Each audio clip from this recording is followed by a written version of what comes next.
যারা এমবিএ করবো বলে ভাবছো তাদের মাথায় একটা কোশ্চেন তো আসবেই। কি question? Should I do MBA or why should I do MBA?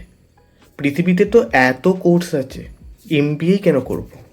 কি হবে এমবিএ করে আমার? আর কারাই বা এমবিএ করবে, রাইট? তো বেসিক্যালি খুব সংক্ষেপে বলবো, যেটা তোমাদের বুঝতে খুব সুবিধা হবে। কেন এমবিএ করব? সো তোমরা সবাই জানো এমবিএর ফুল ফর্ম কি? Masters of business administration.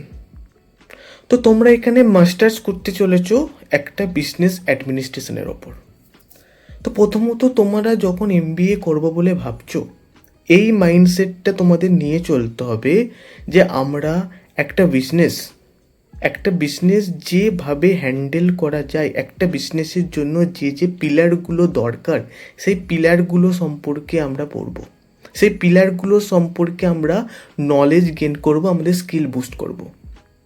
But যাদের বিজনেস সম্পর্কে কোনো রকম ইন্টারেস্ট নেই, যারা চাও না পরবর্তীকালে নিজেদের কর্পোরেট লাইফে অ্যাড অন হতে বা নিজেদের একটা গঠনমূলক বিজনেস স্থাপন করতে, এই দুটো জিনিস যদি তোমরা না চাও বা এই দুটো জিনিসের মধ্যে দিয়ে তোমরা যদি নিজেকে ফিল করতে না পারো, তোমাদের জন্য কিন্তু এমবিএটা নয়।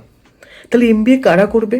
স্বাভাবিকভাবে এমবিএ তাদের জন্য যারা কর্পোরেট লাইফে যেতে চাইছো, যারা নিজেদের একটা বিজনেস করতে চাইছো নেক্সট টাইমে, সেটা 5 বছর 6 বছর নিজেদের কে কর্পোরেটের সঙ্গে অ্যাড অন হয়ে কর্পোরেটের সাথে কর্পোরেট লাইফে জব করে তারপর চাইছো যে আমরা একটা বিজনেস স্থাপন করব, তাদের জন্য। এবং যারা একটা পুরো একটা বিজনেসের যে মডেল সেটাকে বুঝতে চাইছো, তাদের জন্য কিন্তু এমবিএ। কারণ দেখো, এমবিএ তোমরা পড়ে নিলে এটা ভেবে যে আমি এমবিএ করার সঙ্গে সঙ্গেই চাকরি পেয়ে যাব, কিন্তু তোমাদের কর্পোরেটে কোনো রকম ইচ্ছা নাই, কর্পোরেটের প্রেশার তোমরা হ্যান্ডেল করতে পারবে না, কর্পোরেটের যে রুলস অ্যান্ড রেগুলেশন থাকে যেটা তোমরা মানতে পারবে না, তাহলে কিন্তু তোমাদের এমবিএ করাটা পুরোটাই বৃথা। তো এই সমস্ত যে ইনফরমেশানগুলো আমি দিলাম, এই ইনফরমেশানগুলোতে নিজেদেরকে একবার ফিল করো যে এই ইনফরমেশানগুলোর সাথে আমরা যেতে পারবো কি পারবো না। যদি না পারো, তাহলে ভাই তোমরা কিন্তু অন্য কোর্স দেখো। Thank you very much.